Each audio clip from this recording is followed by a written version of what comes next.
A young millionaire abandons his dog in the scorching desert, and a photographer witnesses everything. What happens next changes their lives in unimaginable ways. The abandoned Labrador reveals an extraordinary gift that will transform an entire community and touch even the coldest heart. A journey of regret, redemption, and true connection that will move you. Get ready for this incredible story. Leave your like and comment on which city you are watching from. Under the scorching sun of the Sonora Desert, a luxury SUV brakes sharply. A young man in an Italian suit gets out hastily, opens the back door, and drags out a confused golden Labrador. In seconds, the vehicle disappears in a cloud of dust, leaving only the disoriented animal in the arid vastness. What no one could imagine is that this act of cruelty would unleash a series of extraordinary events that would forever transform the lives of everyone involved over an intense period of 18 months. The heir to a tech empire, known for his arrogance, impatience, and emotional coldness, believed he was getting rid of an inconvenient gift given by his ex-fiancée. For him, the dog represented an unwanted reminder of the failed relationship. However, what he didn't know is that a wildlife photographer, hidden among the cacti to document coyotes, captured the entire incident on her long-range camera. Outraged, she rescues the dehydrated animal and takes it to her small house in the nearest town. The photographer, compassionate and determined, yet averse to confrontation and distrustful of wealthy people after a professional disappointment, immediately recognizes the young businessman from business magazines. Her main motivation is to ensure justice for the abandoned animal, but she fears facing the power and influence of the aggressor. She names the dog Lucky, an irony that would prove to be prophetic. Meanwhile, the businessman continues his life of luxury and business, without imagining that his thoughtless act was witnessed. His internal conflict intensifies as guilt begins to torment him in recurring dreams with the dog, bringing to light a trauma of abandonment from his own childhood that he desperately tries to suppress with his pursuit of material success. The story takes an unexpected turn when the photographer discovers that Lucky possesses a peculiar behavior. He can identify people with undiagnosed health problems.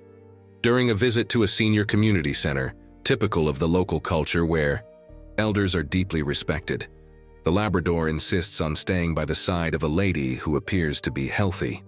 Days later, the elderly woman discovers an early-stage heart problem, which could be treated in time thanks to the dog's behavior.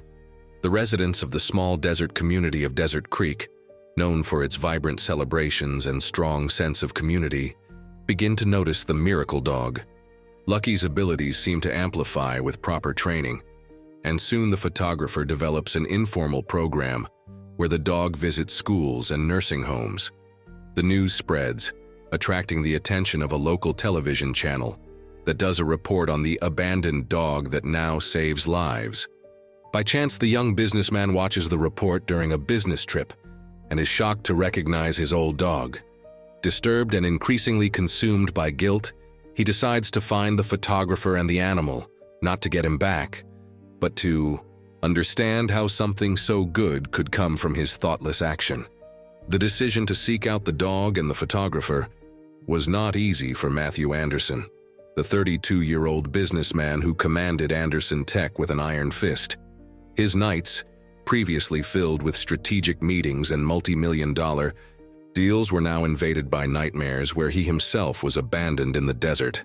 The cold sweat that ran down his forehead when he woke up startled was just the beginning of a transformation he did not yet understand. The town of Desert Creek, with its 5,000 inhabitants, seemed to have come out of an old photograph. Simple adobe houses painted in earthy tones spread out under the cobalt blue sky of the desert. It was in this setting that Sarah Evans, 35 years old, found refuge after abandoning a promising career in photojournalism in Los Angeles.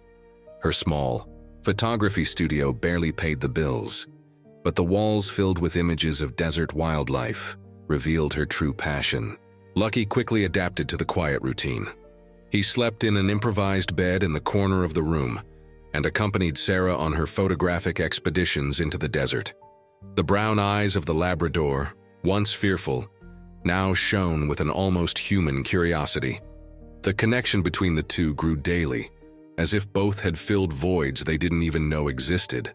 The day Matthew arrived in Desert Creek marked the beginning of the monsoon season, when dark clouds gathered on the horizon, promising a rare and precious rain. He had been driving for 5 hours, leaving behind the air-conditioned comfort of his office in Phoenix. The arid landscape, with its saguaro cacti rising like silent sentinels and rocky hills changing color with each variation of light, provoked in him a strange unease. This was the same desert where, months before, he had abandoned the dog without looking back, convinced that he was only making another pragmatic decision in his meticulously planned life. The sun was setting on the horizon, painting the sky with shades of orange and red that seemed to ignite the distant mountains. His Mercedes stood out on Main Street, where a few residents strolled leisurely after work. Curious glances followed him as he parked in front of the only inn in town. The receptionist, a gray-haired lady named Dolores, greeted him with the hospitality characteristic of that region. Her dark eyes, marked by deep wrinkles that spoke of a life under the relentless desert sun, examined the visitor with genuine interest. "Are you here for the Night Sky Festival? It starts tomorrow, and it's the most beautiful event of the year," she asked as she checked him in. Matthew, unaccustomed to casual conversations, simply shook his head negatively. His purpose was very different from any local festivity. The inn-room, although simple, had a rustic charm with its dark wood furniture and hand-embroidered quilt. A small balcony offered a view of the mountains that surrounded Desert Creek. Matthew left his suitcase on the bed and walked to the balcony, watching the city lights that began to twinkle against the twilight. For the first time in months, his phone remained untouched in his pocket. That same night, on the other side of town, Sarah fed Lucky while watching a replay of the report that had been recorded days before. The small television illuminated the modestly decorated room with framed photographs and plants that defied the dry climate. "You're becoming famous, you know," she joked, stroking the animal's head, whose golden fur shone under the yellowish light of the lamp. The phone rang, interrupting the moment. It was Dr. Miller, the doctor from the community center, confirming that Mrs. Johnson's exam had detected a cardiac arrhythmia. "If it weren't for your dog, we might only have found out when it was too late," he thanked with a choked voice. Sarah hung up the phone and sat on the floor, next to Lucky. "How do you do it, huh?" she questioned, looking into the animal's eyes. The dog tilted his head, as if trying to understand the question. His eyes, deep brown, seemed to contain wisdom beyond comprehension. The photographer felt a shiver run down her spine. There was something mysterious about that Labrador, something that transcended rational explanations. The next morning brought the aroma of fresh coffee and the lively buzz of residents preparing for the start of the Night Sky Festival. The streets of Desert Creek came to life with colorful decorations and small stalls being set up. Matthew woke up before dawn, a habit acquired during his years of building his business empire. He dressed with unusual simplicity, opting for jeans and a shirt instead of his usual suit. While the sun was still rising lazily on the horizon, he was already walking through the streets of the town, following the directions he had obtained. At the inn about the whereabouts of the miracle dog's girl. His heart raced with every step. Sweat began to form on his forehead, not just from the heat that was growing rapidly, but from the anxiety that consumed him. What would he say? How would he explain his impulsive and cruel act? The words scrambled in his mind, none seeming adequate for the situation. Turning a corner, he spotted a small sign, Horizon Photography Studio, Portraits and Landscapes. The simple facade, painted in a faded blue tone, contrasted with the impressive photographs displayed in the window. Images of the desert in different lights and angles revealed a sensitive eye behind the lenses. One especially caught his attention, a solitary coyote on top of a hill, its silhouette outlined against a flaming sunset sky. There was something deeply lonely and yet powerful in that image that resonated within him. Matthew hesitated for a moment, adjusting his non-existent tie out of pure nervous habit, then took a deep breath and pushed the door open. The jingle of a bell announced his entry, echoing in the small space. The studio was empty, except for a rustic wooden table covered with photographic equipment and a worn sofa where a golden Labrador slept peacefully. The walls displayed more photographs, majestic, desert landscapes, intimate portraits of local residents, wildlife scenes captured with extraordinary precision. Hearing the bell, the dog raised his head, looking directly at the visitor. Their eyes met, and Matthew felt as if time had stopped. Lucky recognized the man instantly. He stood up, but instead of the fearful reaction Matthew expected, the dog approached slowly, analyzing him with a disconcerting intensity. Matthew remained immobile, unable to look away from those eyes that had haunted him in his nightmares. The animal stopped a few steps away from him, showing no fear or anger, only a deep and almost human curiosity. "Can I help you?" A female voice came from the back door. Sarah entered the room carrying some freshly developed photographs and stopped abruptly when she saw the scene. She recognized the man immediately, even without the Italian suit he wore on the day of the abandonment. The same angular face, the tense jaw, the cold blue eyes that had appeared in several business magazines. Her camera, hanging around her neck as always, involuntarily captured that moment of mutual recognition. The man, the dog, and herself, connected by an act of cruelty that now reunited them. The silence that followed was deafening, filled only by the soft hum of the ceiling fan that turned slowly. Lucky surprisingly showed no fear or anger. On the contrary, he remained seated between the two like a silent mediator of an impending conflict. "I came," Matthew began, but the words died in his throat. How to explain the inexplicable? How to justify an act of cruelty that even he no longer understood? His eyes, once confident in boardrooms where he decided the fate of millions, now lowered in an involuntary display of shame.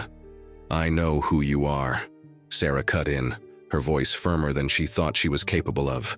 Her fingers unconsciously tightened on the photographs she still held. "And I know what you did." The words hung between them like an incontestable accusation. Matthew swallowed hard, feeling the weight of guilt crush his chest. "I don't expect your forgiveness," he finally managed to say.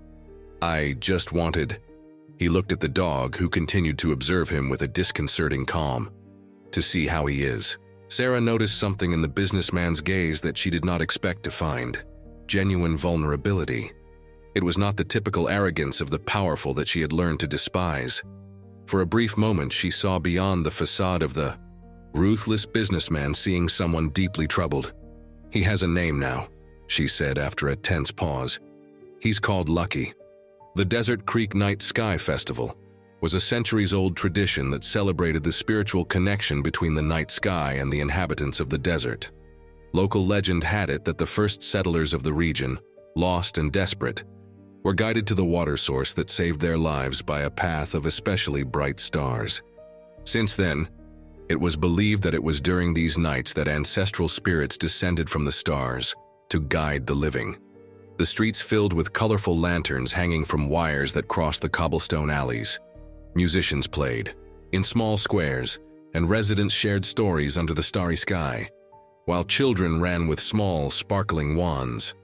It was in this almost magical setting that Sarah and Matthew, after the tense initial conversation in the studio, agreed to continue their discussion. The photographer had been clear. She would not give Lucky back, but she was willing to hear what the businessman had to say. The Labrador walked between them, occasionally stopping to receive caresses from passing children. Walking side by side, through the decorated streets, they formed a curious image. She, in her simple clothes, black hair carelessly tied up, and camera hanging around her neck. He, with his luxury watch and rigid posture, clearly out of place in that festive environment. Between them, Lucky walked with a quiet dignity, as if he perfectly understood his role in that unlikely meeting. "I didn't come to get him back." Matthew finally broke the silence as they sat on a park bench, under a sky that was beginning to reveal its first stars. "I came to apologize, to the dog mainly." Sarah studied him carefully, looking for signs of falsehood in his words. The play of lights from the colorful lanterns danced on the businessman's angular face, creating shadows that seemed to reveal and conceal his true nature alternately. Why now? Because he became famous? The question hit Matthew like a punch to the stomach, making him visibly flinch. Was that his real motive? Had the animal's sudden fame exposed him, and now he was trying to clean up his image? No, there was something deeper, something that he himself struggled to understand, an unease that had consumed him since he had seen that report. My parents abandoned me when I was 6 years old. The words came out almost involuntarily, surprising both Sarah and Matthew himself. He had never shared this with anyone, not even with his ex-fiancée. I was raised by an aunt who made it clear daily that I was a burden. I promised myself that I would never be abandoned again, that I would build my own empire where no one could hurt me. Sarah did not expect such a revelation. She watched the man in front of her, noticing for the first time the small cracks in the facade of arrogance he maintained. His hands, which firmly held the wooden bench, trembled slightly. And in the end, I ended up doing exactly what hurt me the most, he continued, looking at Lucky, who remained attentive to the conversation as if he understood every word. I abandoned someone who depended on me. The lights of the colorful lanterns danced over them, creating an almost dreamlike atmosphere. Around them, laughter and music filled the night. But there, on that park bench, a story of pain and redemption began to unfold. Sarah felt her heart, protected by years of distrust, soften slightly. She knew too well the weight of abandonment. He identified your health problem even before you realized you had one, Sarah said after a long silence, noticing how Lucky kept his eyes fixed on Matthew with an unsettling intensity. Matthew looked at her confused, running his hand through his perfectly cut hair, a gesture that revealed his discomfort. What are you talking about? Lucky. He's been restless since you walked into the studio. That's how he acts when he senses someone is sick. The businessman laughed nervously, adjusting his imaginary tie once more. I'm perfectly healthy. I get complete checkups twice a year. Sarah shrugged, her eyes reflecting the colorful lights of the festival. Believe what you want, but I've never seen Lucky be wrong. Before they could continue the conversation, they were interrupted by an elderly lady who approached hastily. Upon recognizing the dog, her wrinkled face marked by decades under the desert sun, lit up with a genuine smile. It's the four-legged angel, she exclaimed, kneeling with difficulty to pet Lucky. The Labrador responded by gently licking her hand, with a familiarity that indicated previous encounters. This dog saved my life, you know. He discovered my heart problem before the doctors.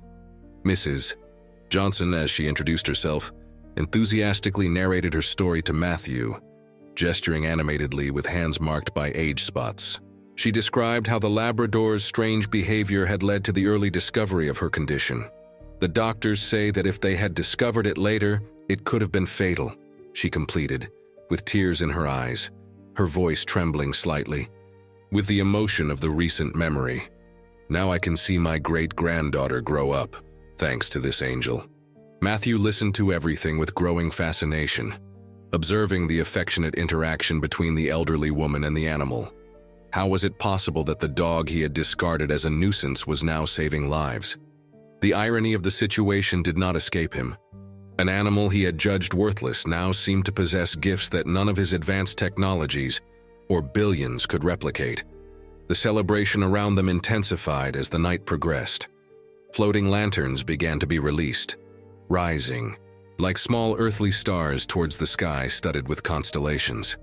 A local band played traditional music, while couples danced in the central square. The aroma of local food filled the air, mixing with the scent of desert flowers that only opened at night. He never showed fear of you, observed Sarah, as they walked again among the festive crowd, or anger. Most abandoned dogs would develop trauma, distrust. Matthew looked at Lucky, who walked calmly beside him, occasionally brushing against his leg as if forgiveness had been granted long ago. Do you think he recognized me? I'm sure he did, she replied, adjusting the lens of her camera to capture the moment a child released a lantern. Dogs don't forget, Matthew.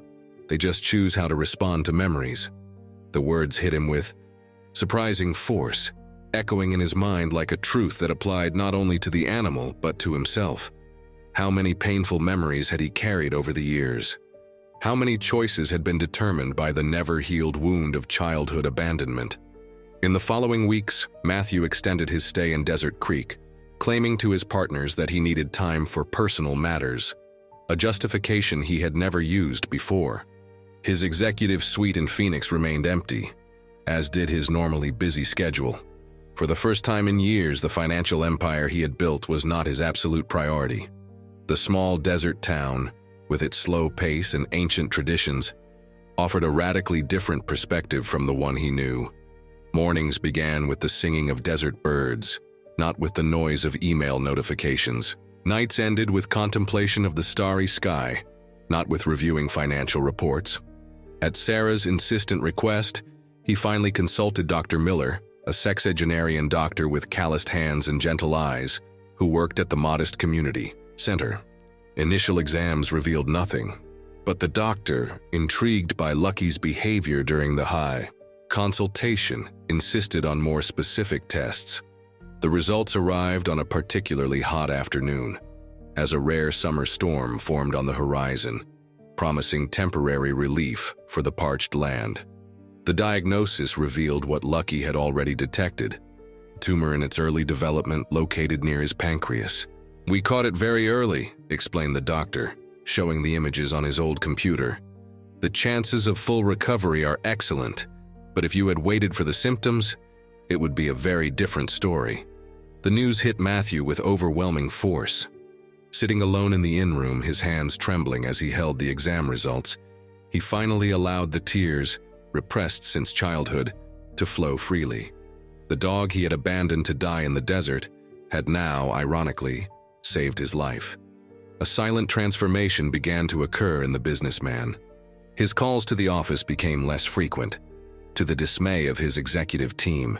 His demeanor, once perpetually tense, gradually softened. The worry lines that had marked his forehead since his 20s seemed less pronounced. He began to accompany Sarah and Lucky on their visits to the community center, watching with admiration how the Labrador interacted with people, especially with children and the elderly. "He seems to know exactly who needs him," he commented to Sarah, as they watched Lucky lie patiently next to a man with Parkinson's, whose trembling hand visibly calmed down as he stroked the animal's golden fur. Sarah smiled, capturing the moment with her camera. "I think we all need something like that. Someone who is simply there without judgment, without expectations." The early disease detection program, initially informal, gained structure when Matthew offered funding to expand it. "I don't want to appear in this," he clarified to the photographer as they walked through the desert at dusk. Lucky running ahead, chasing a wild rabbit. "It's not for publicity or to clean up my image. It's retribution." Sarah, initially skeptical of the businessman's intentions, gradually lowered her defenses as she witnessed his genuine transformation. The woman who had closed herself off to the world after a professional disappointment found herself now reopening her heart, not only to Lucky, but also to the man she had initially despised. The small desert town of Desert Creek, with its 5,000 inhabitants, its ancestral traditions and its starry sky, became the unlikely setting for the redemption of a man who had built his life on foundations of distrust and emotional isolation. As Matthew's treatment progressed, his presence in Desert Creek ceased to be a curiosity and became part of everyday life. The businessman who had once seemed out of place among the local simplicity could now be seen participating in community meetings, helping with local projects, and, to the surprise of many, occasionally assisting Sarah in her photo shoots. "You have a good eye for composition," she commented one day, as they reviewed some desert photos in the small studio illuminated by the golden light of dusk. "You could have been a photographer in another life." Matthew smiled, a gesture that had once seemed rare, but which was now becoming increasingly frequent. "Maybe not in another life, maybe still in this one." The words hung between them, laden with meaning. It was not just a reflection on photography, but on the possibilities of starting over, on the human capacity for reinvention. Sarah felt her heartbeat slightly faster, a feeling she had buried years ago timidly resurfacing. Matthew's tumor responded well to treatment. Despite the option of continuing medical follow-up in leading hospitals in major cities, he chose to remain under the care of Dr. Miller. "I trust a doctor who works with a dog that detects diseases more than the most expensive specialists in the country," he joked, although there was a deep truth in that statement. During a particularly hot afternoon, sitting in the shade of a tree in Sarah's backyard, the photographer shared with Matthew the reason for her departure from her photojournalism career. She had documented a corruption scheme involving powerful businessmen and influential politicians. Her photos were instrumental in an award-winning report, but also resulted in threats and the subsequent sinking of her career. "They never showed up in public to threaten me," she explained, her eyes fixed on the horizon where storm clouds formed lazily. "But suddenly all doors closed. No one wanted to work with me. My phone stopped ringing." Matthew listened in silence, recognizing in the subtext tactics he himself had used to neutralize opponents in his businesses. Shame burned in his chest like live embers. "Do you still have those photos? The material from that report?" he finally asked. Sarah nodded, brushing away a strand of hair that the desert wind blew across her face. "I kept everything, not for revenge, but as a reminder never to let fear stop me from doing what is right." That night, Matthew made 2 calls. The first to his lawyer, requesting a full investigation into the case that had destroyed Sarah's career. The second to his company's board, announcing drastic changes in the way Anderson Tech would operate from then on. Meanwhile, the early detection program with Lucky gained national notoriety. A documentary filmmaker from a major network arrived in Desert Creek to record the phenomenon. Sarah, who initially hesitated to expose Lucky to the wider media, eventually agreed, on the condition that the focus be on the benefit to people, not on the spectacularization of the dog's abilities. The cameras followed Lucky and Sarah for a week, documenting visits to schools, nursing homes, and the community center. The Labrador, now wearing a special vest identifying him as a medical alert dog, demonstrated his abilities repeatedly, identifying everything from simple cases of undiagnosed infections to more serious conditions such as early tumors. Scientists began to take an interest in the phenomenon. A team of researchers from the State University proposed a formal study on Lucky's capabilities. "There are historical records of dogs detecting diseases," explained the lead researcher. During his visit to Desert Creek, observing Lucky interact with patients at the community center, but the accuracy and consistency this animal demonstrates are extraordinary. When the documentary finally aired, the repercussion exceeded all expectations. People from all over the country began to arrive in Desert Creek, some seeking Lucky's help, others just curious to meet the miracle dog. The small town was not prepared for such an influx. Hotels and inns quickly filled up. Local restaurants saw their lines double in size. The local economy flourished, but concerns also arose about preserving the tranquility and local traditions. It was during an emergency town council meeting, convened to discuss this new challenge, that Matthew presented a proposal: the creation of a preventive health center that would not only house Lucky's program, but also offer training for other dogs with similar potential, as well as scientific research on early disease detection. "I'm not suggesting turning Desert Creek into a medical tourist center," he explained to the council, composed mainly of respected elders from the community. "I'm proposing that we use this opportunity to do something meaningful, that honors both the traditions of this community and Lucky's extraordinary gift." The proposal was unanimously approved. The land was donated by the town hall, and Matthew pledged to fund the construction and initial operation.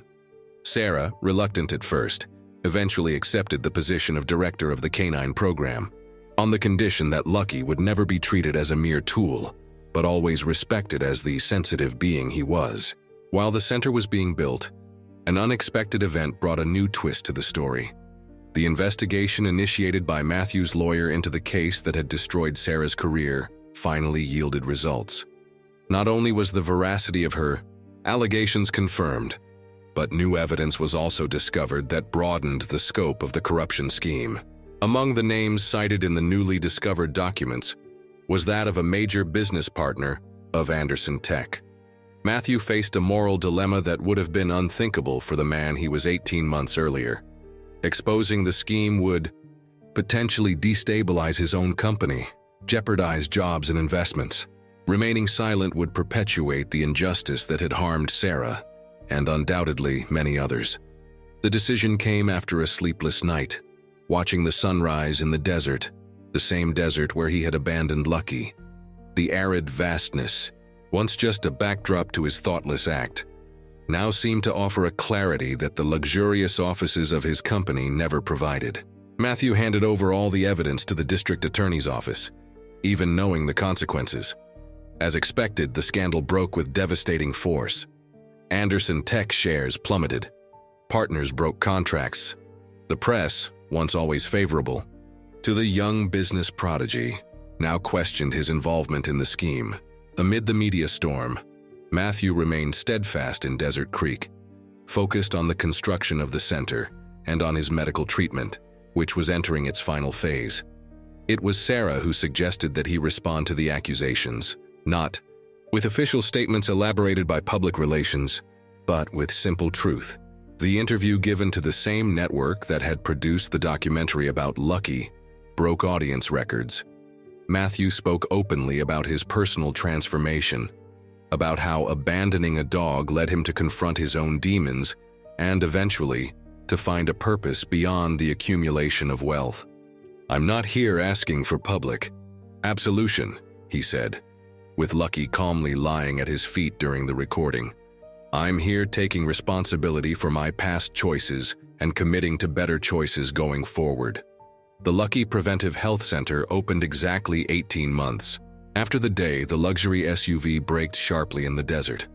The building, inspired by the traditional architecture of the region, harmonized with the arid landscape.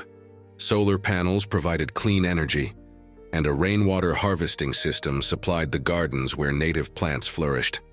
Scientists, doctors, and dog trainers made up the initial team. The pilot training program already had 5 dogs rescued from shelters, all demonstrating potential for detecting physiological changes in humans. Lucky, now a teacher for the newcomers, maintained his routine of community visits, but with adequate periods of rest and play.